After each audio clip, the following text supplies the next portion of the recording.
I'm Scott Fraser. This is Jason. We're from ECRI Institute out in Plymouth Meeting. And we're going to tell you about a cool project we did. Basically, real quick for some context, we're a nonprofit. We're 50 years old. Most of the hospitals in the U.S. use us. We're also a registered charity. We have a lot of money, but we have to be careful with it. So when we needed lots of hardware for our dev and stage environments, we needed lots of compute. I wanted to spend most of it on solid-state storage, so we came up with this crazy project that we're going to tell you about. Crazy. Yeah, and the reason is we're growing very fast, and more of our content's being delivered online as opposed to print. So the plan was to find a way to get more cheap powers. How? Laptops. Wow. 45 or more laptops we found being recycled. Why don't we use that for our cluster? Now, where are we going to put the laptops? We need some racks. We actually, this is real, we're using it. One of our colleagues welded this together. Those are bookends. We couldn't find anything other than bookends and welding it to a server shelf. We're using them. It's beautiful. Really. And crazy. Next plan, take them to the server room. Here we are wiring it up. This is our colleague Dave. I'm not sure if he's congratulating us or thinking I'm crazy, but we're wiring this up together. Turn them on. And it's working. It's running.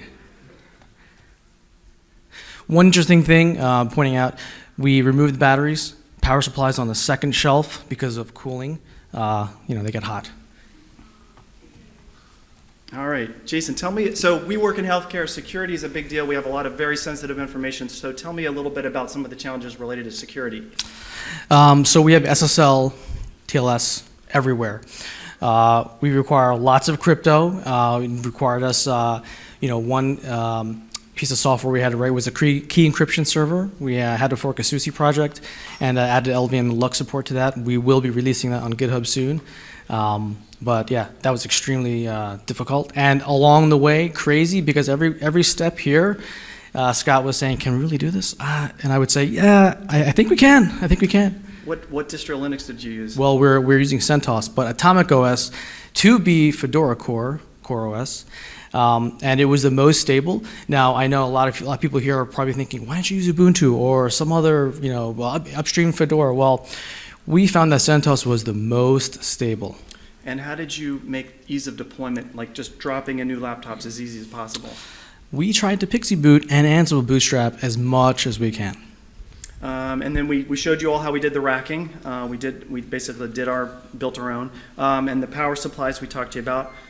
We removed the batteries. Or start a fire. Tell me about networking. Yeah, we had to, that was probably the biggest challenge, second to the key encryption server. The networking, as anyone knows, putting Linux on a laptop is a very hard thing to do and have it work right, especially if you want to run a Kubernetes cluster on it. With the networking, we had to do some fiddling with the drivers and configuration. I have done network driver development, so it wasn't so bad, but that was a challenge for sure. And if you're going to do this, that's probably going to be the one thing that may not work smoothly for you. All right. So what environments did we use this cluster for? It's rolling out for our development and test environment. Everyone who's doing deploying and dev and test, right. Deploying there. What version of Kubernetes are we using? OpenShift 3.11, which I believe is Kubernetes 1.10. All right, and what have we done with storage? Yeah, we're using Gluster, Ceph, host local, nothing fancy there. And so far, recycled laptops, how much do you have in your closet ready, and what's the total capacity? This was the crazy thing. So when Scott was like, we need power, and I saw laptops, I looked at them. They were all Intel Extreme CPUs with 32 gigs of RAM, which is a lot. So absolutely, and you can see, on the slide, 360 hyper-threaded cores. That's great. That's fantastic. How many pods are running on the cluster right now? Currently 300. Okay. What do you think is going to happen with pod growth?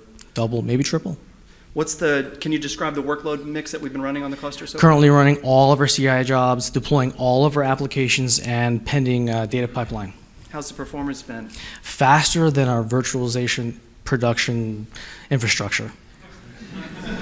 Sad but true. Much faster. What's next? Yeah, we're probably going to do service mesh, Istio, maybe some multi-cloud and cluster integration. Are we hiring? Oh, yeah. We're hiring. And if you want to do fun things, come to ECRI.